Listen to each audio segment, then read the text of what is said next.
Dennis Nash works hard in construction to support his family, but he's got a massive problem. He's just been laid off from his job.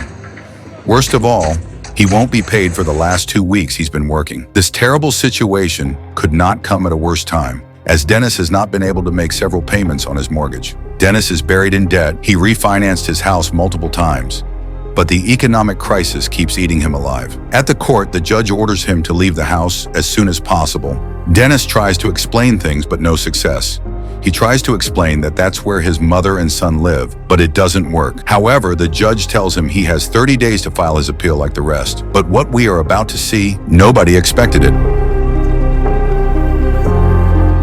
Rick Carver, a ruthless real estate guy who is willing to do anything to make money, even throw people out on the street, knocks on his door, ready to make another eviction.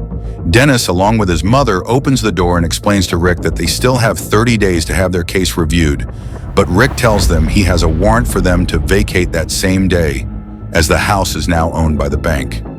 Dennis's mother asks to be given another day, but the sheriff tells them that they only have 2 minutes to get their things and leave. Right after that, the police change the lock on the house. While outside, Connor, Dennis's son, arrives from school and crumbles when he sees that they are now homeless. Dennis and his mother try to calm him down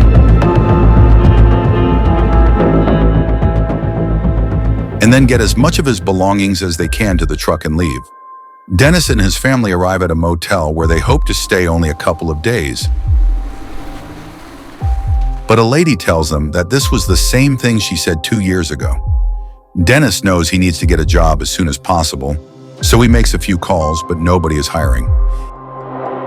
And the next day, things get complicated because Dennis realizes that he doesn't have his tools.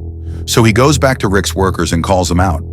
They deny stealing anything, but Rick tells Dennis that if he's really good with tools, he can hire him. The job is dirty and he will only be paid $250. But Dennis agrees as none of Rick's workers want to do it. Dennis finally enters the house that has been evicted and is full of fecal matter, which he must clean up.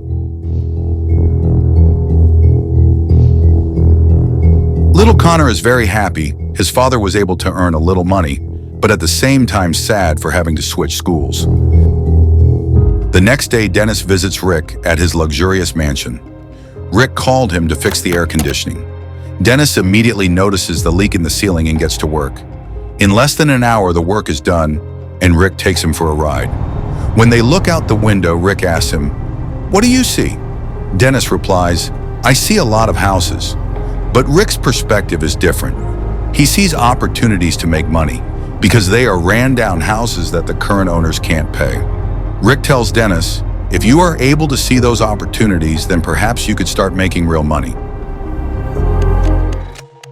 Suddenly, Rick realizes that a homeowner is stealing his neighbor's electricity and makes a call to check if the stealing neighbor is paying his mortgage. Nothing would have prepared Dennis for what happens next.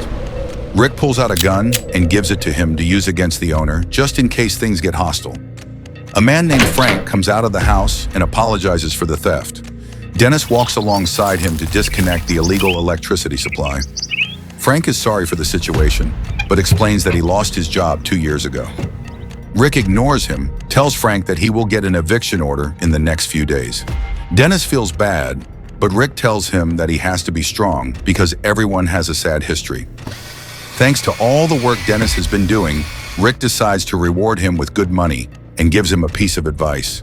Don't put the money in the bank and wait for his instructions when he gets more money. But the next decision Dennis will have to make has to do with whether or not to do the right thing. But because he doesn't have any money, Dennis decides to do something questionable. Uninstall the air conditioners of several vacant houses, a trick Rick uses to depreciate the houses and get them next to nothing from the bank. What they are doing is not legal, but the bank is going to refund them a good amount of money by doing this. And of the $24,000 Rick will earn, Dennis will take $6,700. Now that Dennis is more into the business, he asks Rick for the gun. After that, they will trick the bank into believing that for the current evictions, the people don't want to get out of the house and they want money. This will put even more money in his pocket because Dennis knows the bank has a budget to get people out of houses, and he's now going to use this static to get even more money from the bank. Dennis has learned from his teacher. He tells the homeowners they can get $2,500 if they get out of the house, but in reality, the bank has a $3,500 budget for this. Dennis pockets the remaining $1,000. When Rick meets with Dennis, he tells him that he has an excellent idea to get his house back. Rick offers to buy it and finance it back to Dennis, but it doesn't come without conditions. Dennis has to do his first eviction. Dennis tries to be very kind to the family, but as expected, they don't take it well. Despite that, the eviction is carried out, but doing that is what allows Dennis to bring his family back home. Evictions become the bread and butter for Dennis. A lot of people are still losing their homes. Dozens of families with kids are affected. And do you think Dennis cares now? Not at all. Dennis is currently busy in a meeting with Rick and other men, bidding on a multi-million-dollar real estate deal. This is a 1,000 houses deal, and Rick proposes that he can get them all sold in no time. The only thing they need is to get the company, Basic Investments, to take their bid because they are competing with a big fish in the real estate world called Ortiz.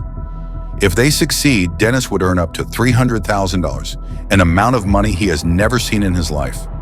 Suddenly, Dennis comes up with a dirty idea to help Rick. Since Ortiz is going to sell Basic 100 homes, he thinks it might be a good idea to steal the air conditioners, appliances, and water pumps from Ortiz's homes. If you do this, Basic Investment may blame Ortiz and damage its reputation. After Dennis gets to work practically dismantling houses, he has some time to spend with his son and celebrate his birthday at the motel where Connor made some friends. Unfortunately, everything is ruined when a man arrives who is very angry with Dennis for kicking him out of his house. Dennis denies knowing him, and a fight breaks out. Dennis's mom and Connor are scared by what's happening.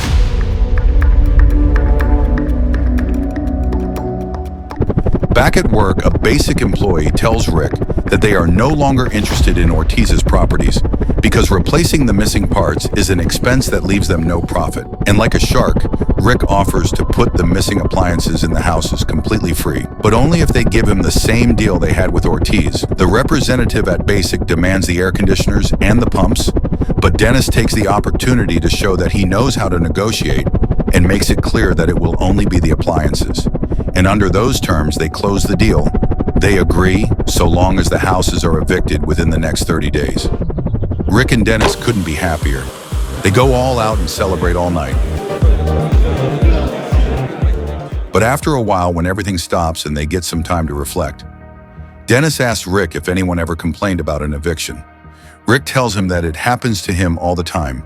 There are people who want to run him over, which is why he always carries his gun and is aware of the danger. Dennis is worried about the situation at the motel, and he wants to get his family out of there as soon as possible. Dennis leads his family to a beautiful house with a pool and gives them the surprising news that he has bought it for them. But his mom and Connor's reaction was not what he expected. His mother gets angry and tells him that she wants to go to his old house. Dennis explains that he bought this beautiful house to be able to get them out of the motel as soon as possible. Dennis hasn't really done anything. It's all Rick, who's got the money and calling all the shots. Dennis's mom says she'll call her brother and leave to Tampa with Connor, but after they argue, they stay in the house. When Dennis meets with Rick, they realize there's a problem that could bring down the multi-million-dollar business they're trying put together. It turns out that one of the homeowners will try to block his eviction in court. If successful, others will follow suit and the deal will fall through. Rick does the unthinkable. He pulls out a fake document and tells Dennis to turn it to court to force Frank's eviction. Dennis is having a hard time, and Rick keeps calling him to make sure he delivers the document. Dennis doesn't want to hand over anything, but a guard who works for Rick recognizes him and takes away the document that will cause Frank to lose his house. Dennis already has a heavy weight on him when he gets home and realizes that his mother has taken Connor. Rick goes to get Dennis, and they head out to evict Frank. At Frank's house, the police are nervous because everything indicates that Frank is armed and unwilling to vacate the house. Things get violent, and Frank starts shooting.